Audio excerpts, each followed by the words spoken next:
আসসালামু আলাইকুম my viewers, welcome back to Anas cooking and blogs. এই শীতে যারা ছাদে টুকটাক আমার মতো বাগান করতে ভালোবাসেন বা পছন্দ করেন বা সময় কাটাতে চান বাগান করে, তাদের উদ্দেশ্যে বলবো যে শীতের মাটিটা আপনারা কিভাবে প্রস্তুত করবেন। দেখতে পাচ্ছেন আমি অলরেডি লাউ গাছ লাগিয়েছি, আর পুঁইশাক গাছটা দেখতে পাচ্ছেন কতটা ফ্রেশ লাগছে।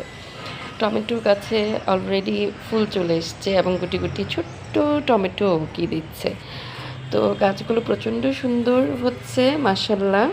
আর দেখতেই পাচ্ছেন মাটিটা একটু কালচে ধরনের। তো সেক্ষেত্রে দেখুন আমি আপনাদেরকে বলছি এখানে কি কি আছে।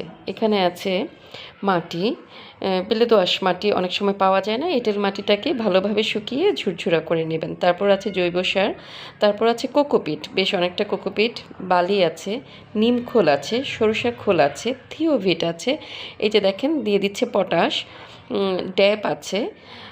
তারপর এখানে আসলে হয়েছে কি আমরা অনেকগুলো একসাথে করেছি, যে জন্য মাঝে মাঝে ভুলে যাই যে কী কী দিয়েছিলাম। হাড়কুচি আছে, শিংকুচি আছে, এখানে অনেকগুলো আইটেম।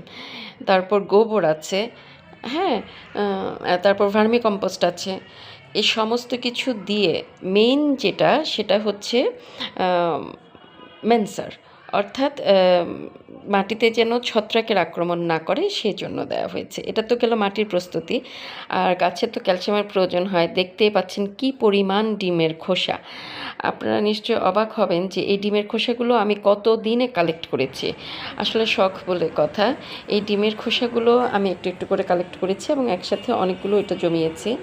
আর এই যে দেখতে পাচ্ছেন আরও কিছু গোবর এবং মাটি বালি মিশ্রিত, বালিও ছিল, একটু বালি দিতে হয়। বালি দিয়ে আমি কোকোপিট দিয়ে এগুলোকে ছাদে শুকাতে দিয়েছি। তো যত্ন করলে আশা করি অবশ্যই আপনাদের কাজগুলো অনেক সুন্দর হবে। সবাই আমাদের জন্য দোয়া করবেন। আল্লাহ।